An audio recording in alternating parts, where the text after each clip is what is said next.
Kalimat terakhir yang dilafazkan oleh lidah kita, kalau berhasil kita mengucapkannya, dijamin kita masuk surga. Ini hadisnya sahih. Siapa yang mengqala la ilaha illallah, siapa yang bisa mengucapkan la ilallah di akhir kalimatnya sebelum dia menghembuskan nafas terakhir, dakhalal jannah, pasti dia masuk surga. Syekh Wahab bin Munabbih ditanya, Tuan Guru, betulkah hadis itu?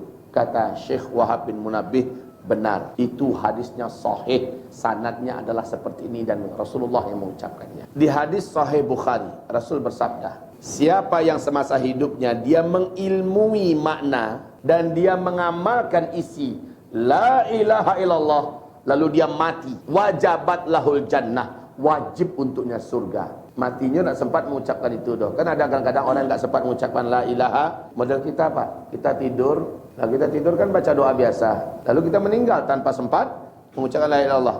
Tapi dalam hidupnya dia sudah tahu la ilaha illallah dan dia sudah mengamalkan la ilaha illallah. Wajabat lahul jannah, wajib untuknya surga.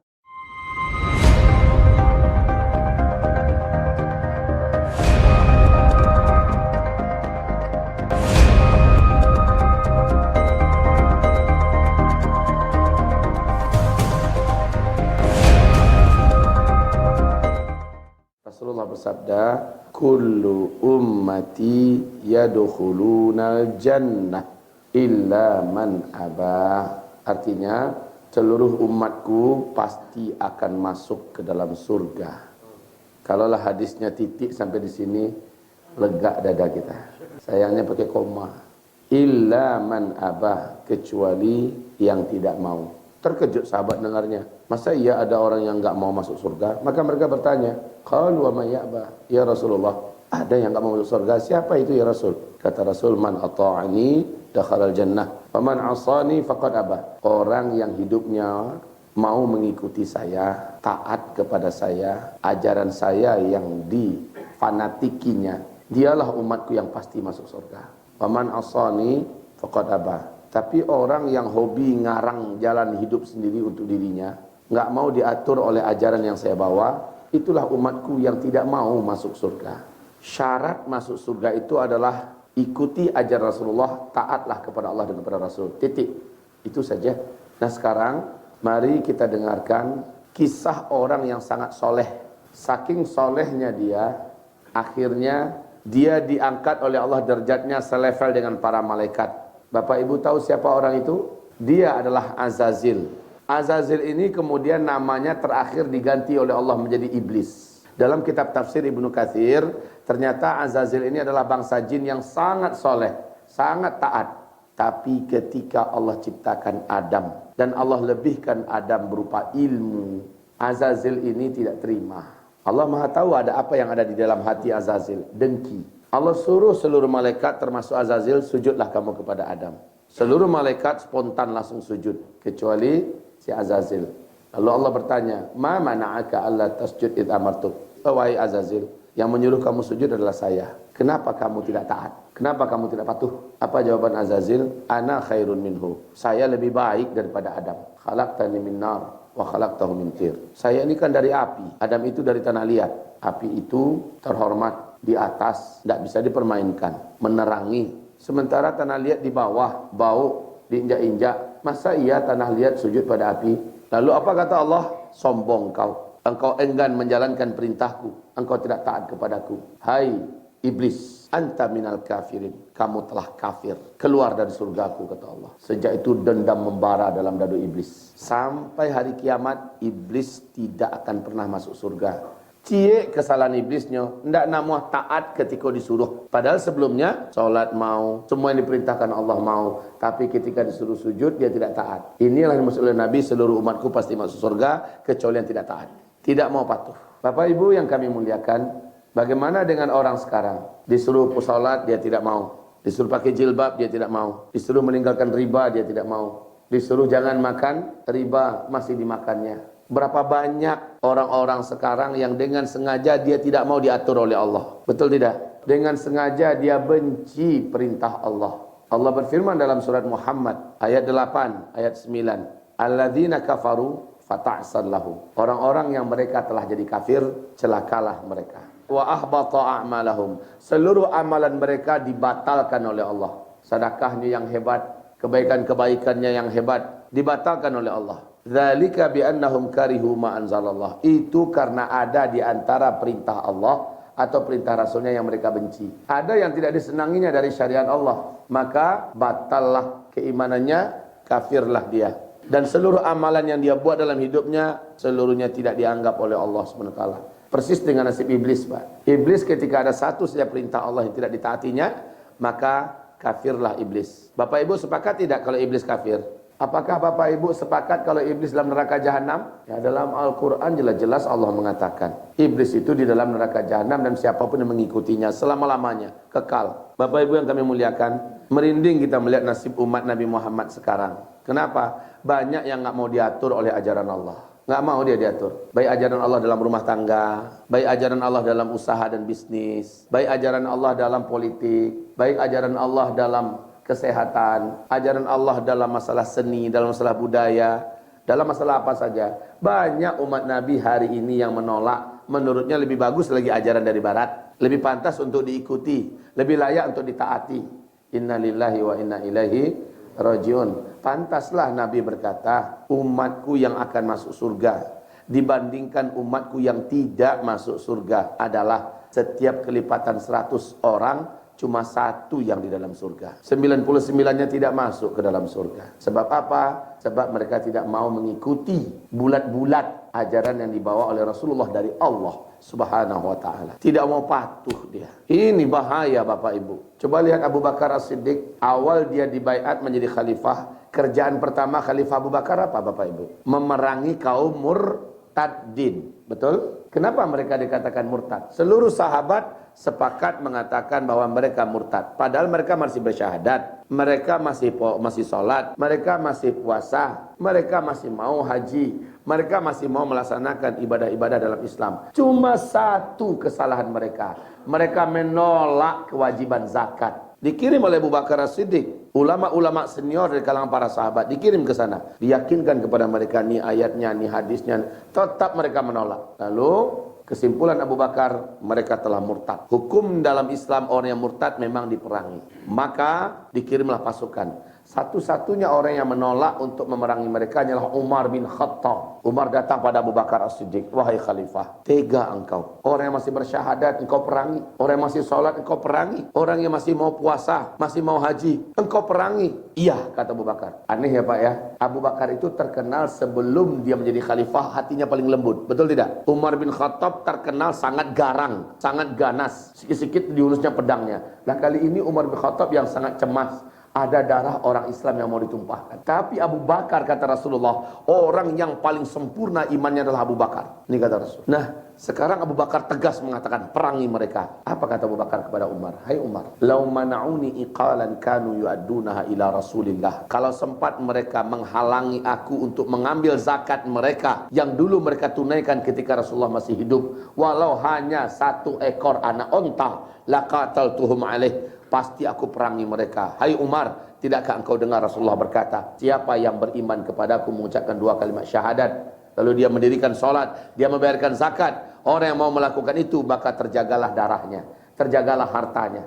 Tapi kalau ada satu saja di antara itu yang mereka tinggalkan, maka tidak lagi terjaga darahnya, tidak lagi terjaga hartanya. Manggo-anggo Umar bin Khattab, benar engkau wahai khalifah. Maka Umar pun sepakat. Maka sepakatlah seluruh sahabat mengatakan telah murtad orang yang meninggalkan satu saja syariat Allah Subhanahu wa ta'ala. Ngeri tidak Pak? Ngeri tidak Bu? Ada tidak di antara keluarga kita yang dengan tegas menolak dan benci dengan sholat? Kalau ada bahaya ini, bahaya sudah. KTP-nya saja masih mereknya Islam. Dia akan termasuk di antara orang yang 100 orang 99-nya di neraka. Termasuk itu tuh. Karena ada di antara syariat Allah yang dia tolak. Kalaupun dia melakukan kebaikan ini, kebaikan itu, batal semuanya. Kan itu surat Muhammad tadi. Ayat 8 ayat 9. Batal semua kebaikan-kebaikan yang lain yang dia buat. Karena ada di antara syariat Allah yang dia tolak, yang dia benci. Ibu punya anak gadis tak Bu?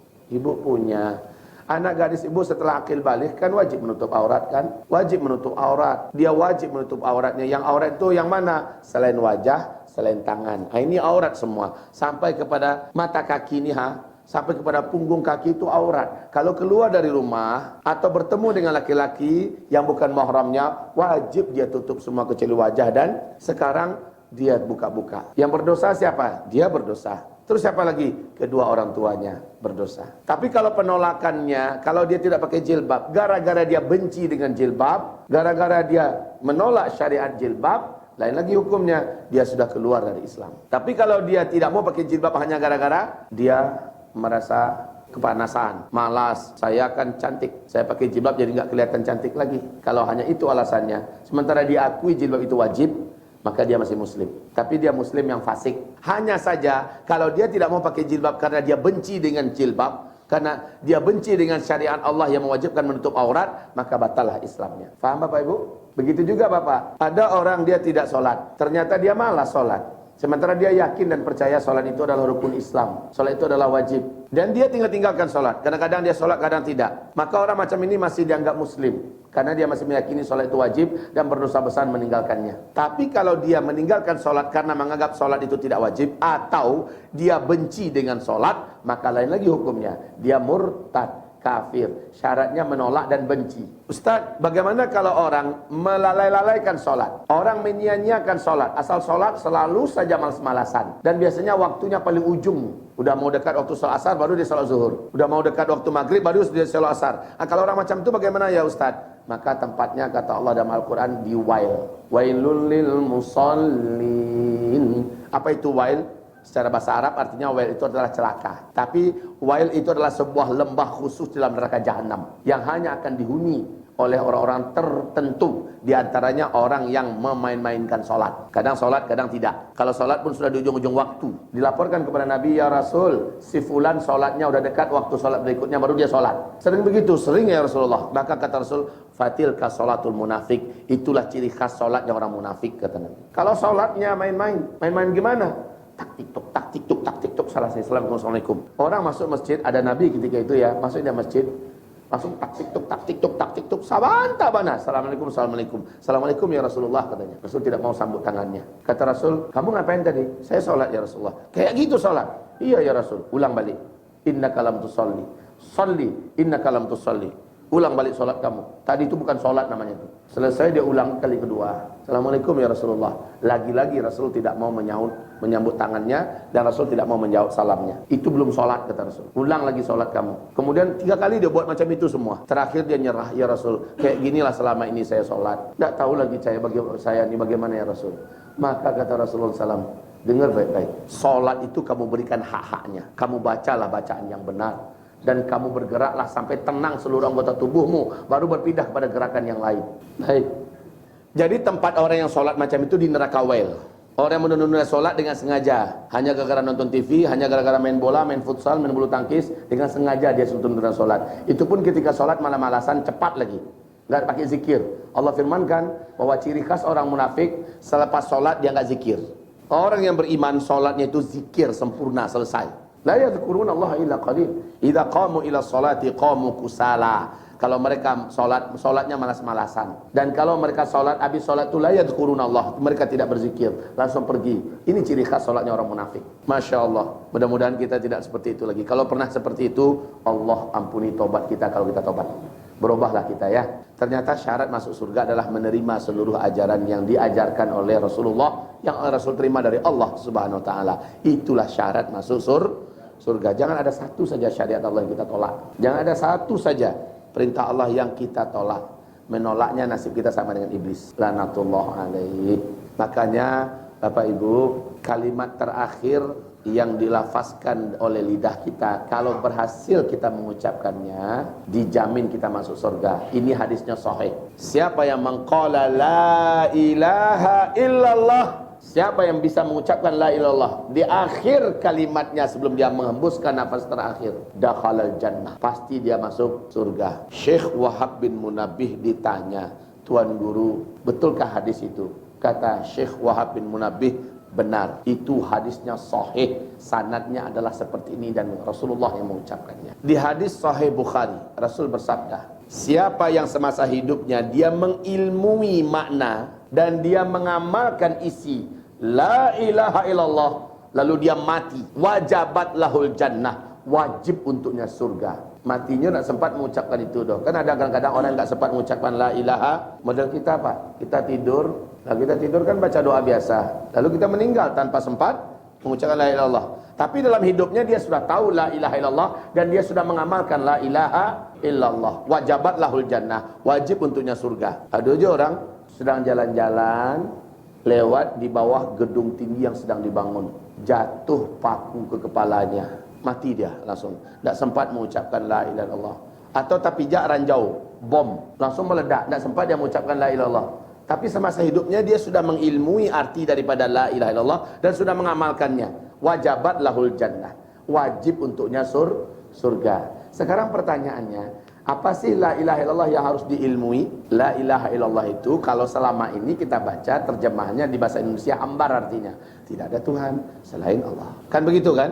Tidak ada Tuhan selain Allah. Padahal tidak begitu. Tuhan itu bahasa Sanskerta. Coba buka kamus besar bahasa Indonesia, kamus lengkap bahasa Indonesia. Tuhan itu bahasa Sanskerta. Arti Tuhan adalah pemimpin para dewa-dewa. Ada dewa api, ada dewa air, ada dewa petir, ada dewa angin, ada dewa tanah, macam-macam dewanya. Nah, sekarang dari seluruh dewa-dewa yang ada, mana yang paling senior nih? Mana yang paling kuat? Diangkat jadi pemimpinnya. Dan itu dalam bahasa Sanskerta namanya Tuhan. Sementara Allah bukan salah seorang di antara Tuhan, betul tidak? Allah mengatakan qul huwallahu.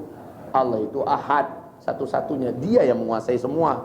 Kalau ini kan khusus menguasai petir aja, yang ini khusus menguasai.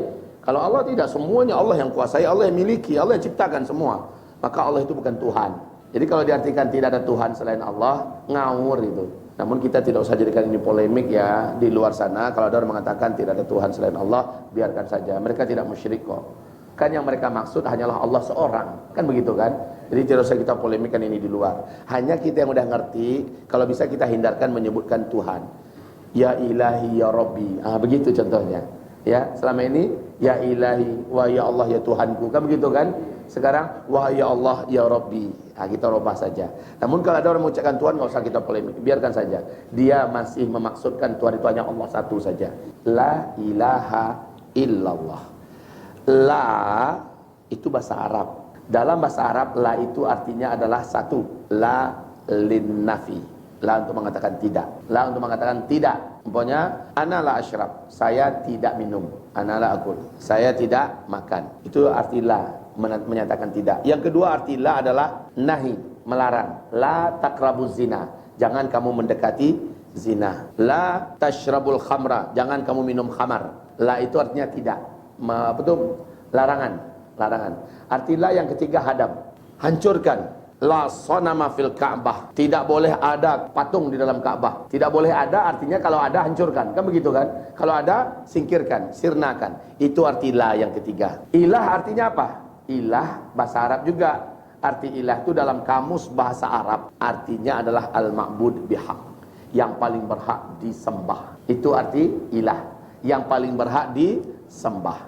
Menurut kamus bahasa Arab, sembah atau ibadah atau penyembahan itu artinya dua. Betul-betul mengikuti seluruh ajarannya dan betul-betul taat kepadanya. Itu arti menyembah. Jadi kalau ada kita lebih mengikuti ajaran komunis, berarti kita dianggap sudah menyembah pencipta ajaran komunis. Kalau saya lebih patuh kepada majikan saya, kepada komandan saya daripada kepada Allah, kepada yang lain, maka sebenarnya yang saya sembah itu adalah majikan saya. Kalau saya lebih patuh kepada hawa nafsu saya, lebih saya ikuti ajaran-ajaran guru saya, walaupun itu menyimpang dari Al-Quran dan Sunnah, saya dianggap sudah menyembah guru saya. Paham Bapak Ibu? Jadi arti menyembah itu apa? Mengikuti seluruh ajarannya dan mentaati dia lebih daripada siapa saja. Itu artinya menyembah. Rasul berkata kepada Adi bin Hatim At-Ta'i, waktu dia datang pada Nabi, salibnya sekadang aku di dadonya. Dan dia berkata, ya Rasulullah, hai Muhammad, saya dengar engkau mengaku sebagai Nabi terakhir. Ya, lu masuk Islam nih kah? Betul, kata beliau. Saya mau uji engkau dengan pertanyaan-pertanyaan yang hanya para Nabi yang bisa jawab. Jika engkau bisa jawab, saya ngaku engkau memang Nabi yang penutup. Dan saya akan masuk Islam. Maka dia bertanya, dijawab oleh Nabi semua. Terakhir katanya, demi Allah, tidak ada satu pun yang bisa menjawab ini kecuali betul-betul para Nabi dan Rasul. Dan engkau telah menjawab sepenuhnya dengan benar. Ajarkan saya dan bawa saya ke dalam agamamu, ke dalam agama Islam. Lalu dia bersyahadat. Setelah itu kata Nabi, hai fulan, hai Adi bin Hatim, setelah kamu masuk Islam ini, kamu jangan menyembah manusia ya. Dulu kamu waktu di agamamu yang lama, kamu kerjanya nyembah manusia. Mengernyit dia, tidak pernah ya Rasulullah. Buktinya Allah berfirman dalam surat At-Taubah ayat 31. Firman Allah adalah ittakhadhu ahbarahum wa rubbanahum arbaba min dunillah. Mereka telah menyembah dan mengangkat sebagai tuhan-tuhan yang mereka sembah para ahli-ahli agama dan para cendekiawannya. Ya Rasulullah, tidak pernah kami menyembah pendeta doh. Tidak pernah kami menyembah ahli-ahli agama kami atau para cendekiawan kami. Apa kata Rasul? Mereka ngarang-ngarang ajaran berbeda dengan isi Injil. Mereka mengatakan halal padahal Allah mengatakan haram. Mereka mengatakan haram padahal Allah mengatakan haram. Artinya berbeda dengan yang Allah katakan. Lalu kalian lebih ikuti guru kamu, pendeta kamu, cendekiawan kamu. Betul kan? Apa jawaban Adi? Kalau itu maksudnya memang benar ya Rasul. Kami memang seperti itu dulu sewaktu kami masih di agama lama. Maka kata Rasulullah, itu ya maksudnya kamu menyembah mereka. Fadzalika ibadatukum iyyahum. Itulah yang dimaksud kamu sudah menyembah manusia. Jadi menyembah manusia artinya lebih mentaati dia daripada Allah. Menyembah manusia artinya lebih mengikuti ajaran buatannya daripada ajaran dari Allah. Nah, itu yang maksud dengan menyembah itu. Nah sekarang betapa banyak hari ini orang yang dengan sengaja memilih ajaran yang lain bukan ajaran dari Allah Subhanahu wa taala. Sengaja. Kenapa? Ulama se-Indonesia dari Sabang sampai Merauke, ulama-ulama lurus nih, ulama-ulama istiqomah seluruhnya sepakat mengatakan Islam Nusantara termasuk bukan ajaran Islam. Karena ngarang-ngarang ajaran sendiri. Makanya Buya Gus Rizal, Ketua Majelis Ulama, pasang badannya, siapnya untuk dikadipangan saja. Dia mengatakan tidak ada tempat untuk Islam Nusantara di Indonesia. Karena Islam kami adalah Islam yang dari Rasulullah, rahmatan lil alamin. Karena Islam Nusantara ngarang-ngarang sendiri. Dia katakan semua agama itu bagus, boleh sholat di gereja, ya. Kemudian semua yang aneh-aneh itu dibuat oleh Islam Nusantara. Dan Islam dari Arab itu Islam radikal, Islam tidak benar, segala macamnya.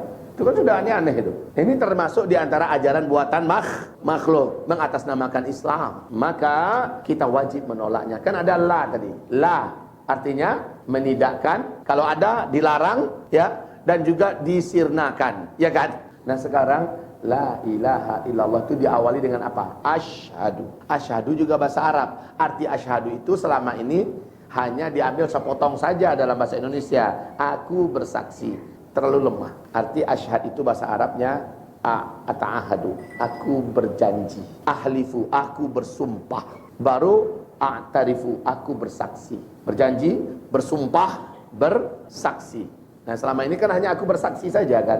Jadi nggak ada gregetnya, nggak ada ruh pengikatnya. Padahal siapapun yang mengucapkan asyhadu an la ilaha illallah, pasti dia itu sudah mengikrarkan sumpah kepada Allah. Dia sudah berjanji di depan Allah dan dia bersaksi bahwa dia tidak akan mau mengikuti ajaran siapapun kecuali hanyalah ajaran Allah. Dia berjanji, dia bersumpah dia tidak akan patuh kepada siapapun kecuali hanyalah kepada Allah. Itu maksud daripada la ilaha illallah. Itulah makna asyhadu an la ilaha illallah. Jadi kalau mati dia sudah ilmui ini dan dia sudah amalkan ini, pasti masuk surga kata Nabi. Pas enggak? Pas tidak? Pas. Kalau dia mati sementara dia sudah tahu, itu maksudnya ternyata.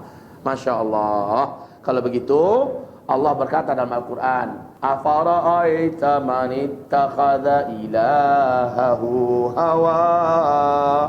Apakah engkau sudah lihat apa belum orang-orang yang banyak menyembah hawa nafsunya sendiri daripada Allah? Ikut kecil Allah, ikut kata Rasul. Kata hawa nafsunya begini, menurut pendapatnya begini, dan pendapatnya lebihnya ikuti. Maka ketika itu dia sedang menyembah hawa nafsunya sendiri.